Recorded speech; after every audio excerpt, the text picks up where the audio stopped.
Setelah seluruh bangsa itu selesai menyeberangi sungai Yordan, berfirmanlah Tuhan kepada Yosua, demikian.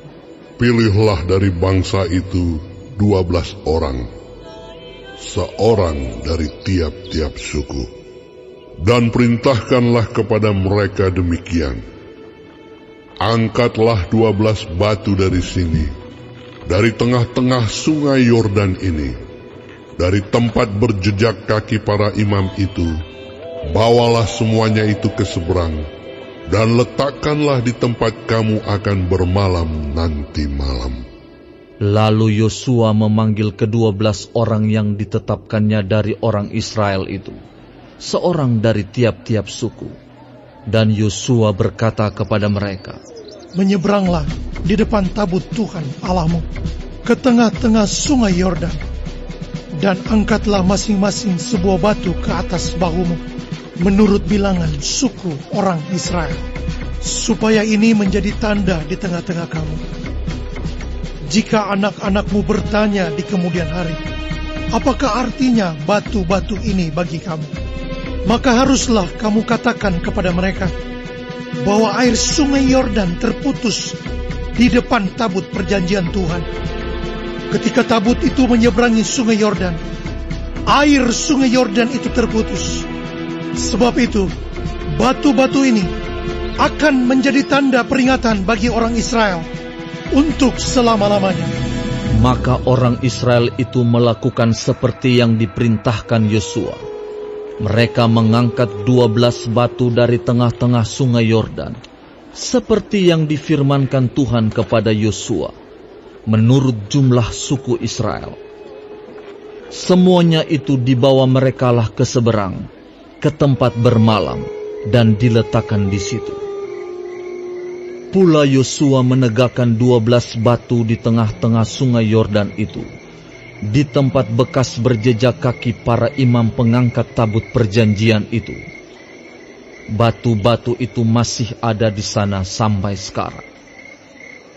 Para imam pengangkat tabut itu tinggal berdiri di tengah-tengah sungai Yordan, sampai selesai dilakukan segala yang diperintahkan Tuhan kepada Yosua, untuk disampaikan kepada bangsa itu, sesuai dengan segala yang diperintahkan Musa kepada Yosua. Maka menyeberanglah bangsa itu dengan cepat-cepat.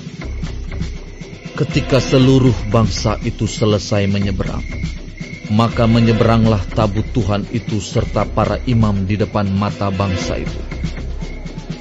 Juga Bani Ruben, Bani Gad, dan suku Manasye yang setengah itu menyeberang dengan bersenjata di depan orang Israel itu, seperti yang dikatakan Musa kepada mereka.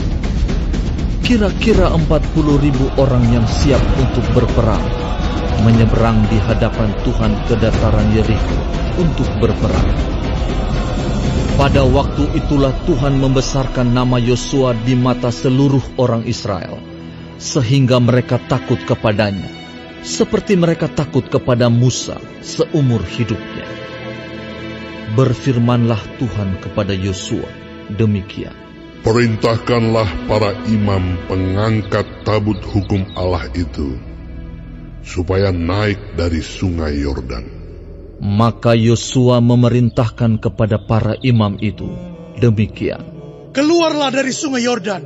Ketika para imam pengangkat tabut perjanjian Tuhan itu keluar dari tengah-tengah sungai Yordan, dan baru saja kaki para imam itu dijejakkan di tanah yang kering, maka berbaliklah air sungai Yordan itu ke tempatnya, dan mengalir seperti dahulu dengan meluap sepanjang tepinya. Bangsa itu telah keluar dari sungai Yordan pada tanggal 10 bulan pertama, dan mereka berkemah di Gilgal, di batas timur Yeriko. Ke-12 batu yang diambil dari sungai Yordan itu ditegakkan oleh Yosua di Gilgal. Dan berkatalah ia kepada orang Israel, demikian. Apabila di kemudian hari anak-anakmu bertanya kepada ayahnya, apakah arti batu-batu ini? Maka haruslah kamu beritahukan kepada anak-anakmu, begini, Israel telah menyeberangi sungai Yordan ini di tanah yang kering, sebab Tuhan Allahmu telah mengeringkan di depan kamu air sungai Yordan, sampai kamu dapat menyeberang seperti yang telah dilakukan Tuhan Allahmu dengan laut Teberau yang telah dikeringkannya di depan kita, sampai kita dapat menyeberang, supaya semua bangsa di bumi tahu bahwa kuat tangan Tuhan, dan supaya mereka selalu takut kepada Tuhan Allahmu